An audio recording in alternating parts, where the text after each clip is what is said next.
back to Land Survey Learn. I'm Candace, and I'm here with Mike.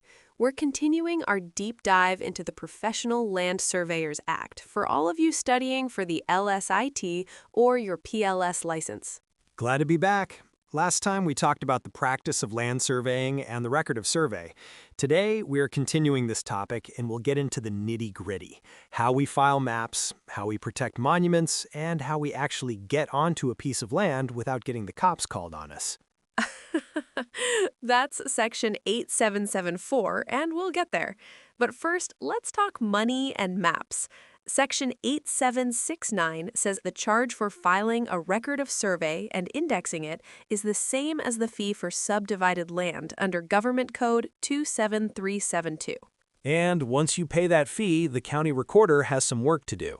Under Section 8770, they have to securely fasten your record into a suitable book and keep proper indexes by grant name, tract, subdivision, or U.S. subdivision.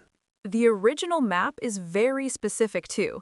It has to be stored for safekeeping in a reproducible condition.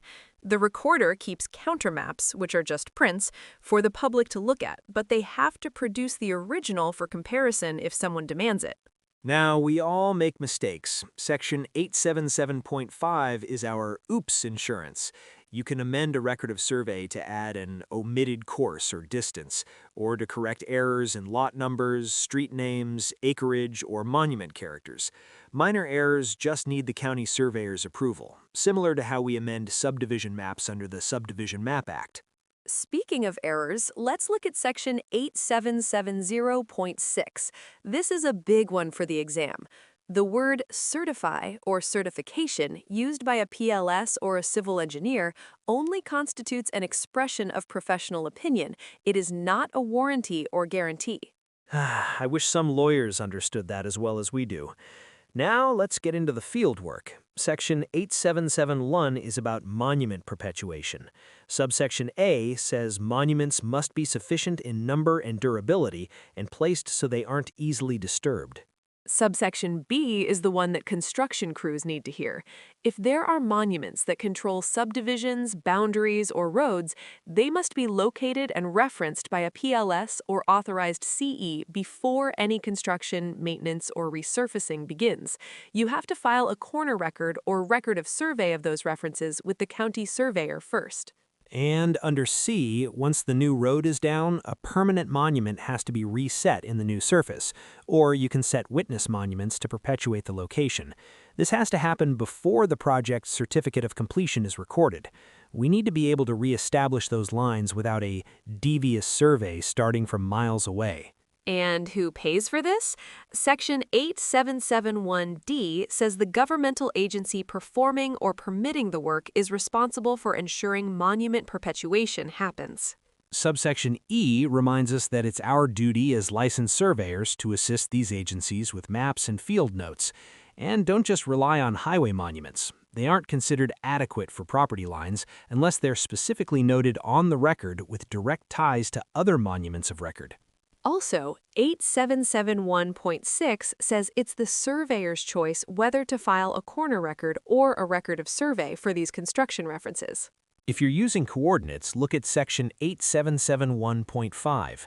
If you show California coordinates points on a map, you can't record it unless you show the control scheme, basically how you got those numbers from known points. And check out the 2024 update in section 8771.6.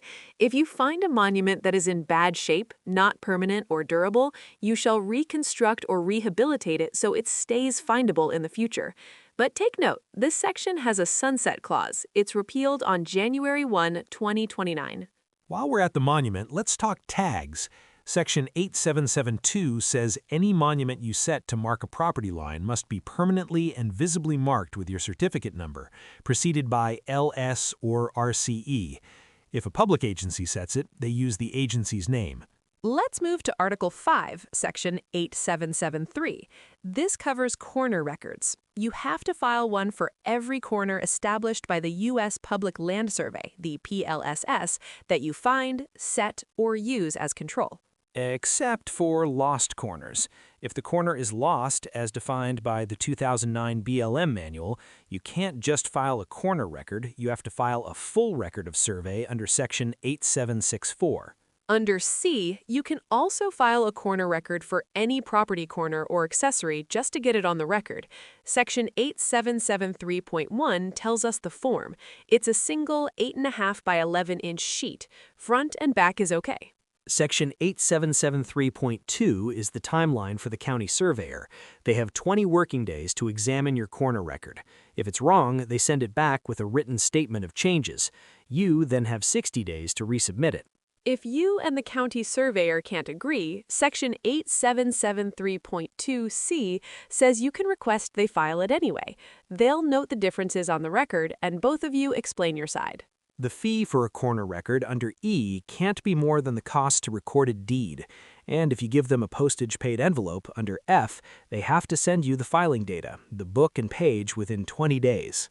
Don't forget Section 8773.3. Just like with the other monuments, if you file a corner record, you shall reconstruct or rehabilitate that monument so it's permanent and findable.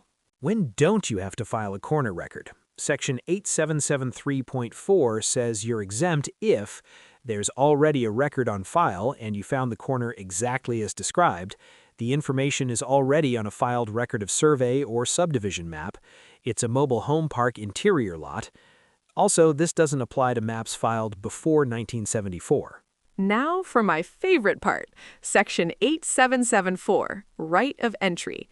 We have the legal right to enter real property to investigate boundary evidence and perform surveys. The owner or tenant must provide reasonable access without undue delay. You don't legally have to give prior notice, but the law says you should notify them of the time of entry where practicable. Just common sense to avoid a shotgun at the gate, folks. Exactly. Note that this doesn't apply to access-controlled freeways under B. For those, you have to ask the agency in writing to reference the monuments to points outside the freeway. They have to do it for free within a reasonable time. Section 8775.1 says photogrammetrists can do the mapping, but the field work must be done by a PLS or CE. And if the topo map shows property lines, a PLS or CE has to certify it.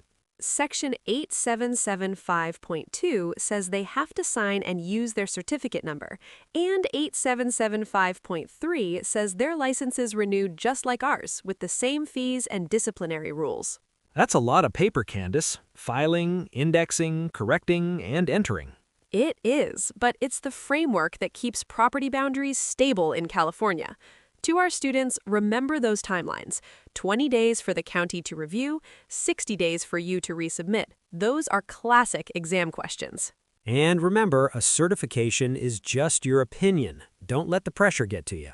Thanks for listening to Land Survey Learn. We'll see you in Part 4, where we will wrap up the Professional Land Surveyors Act. Please like and subscribe for all things land surveying. Take care.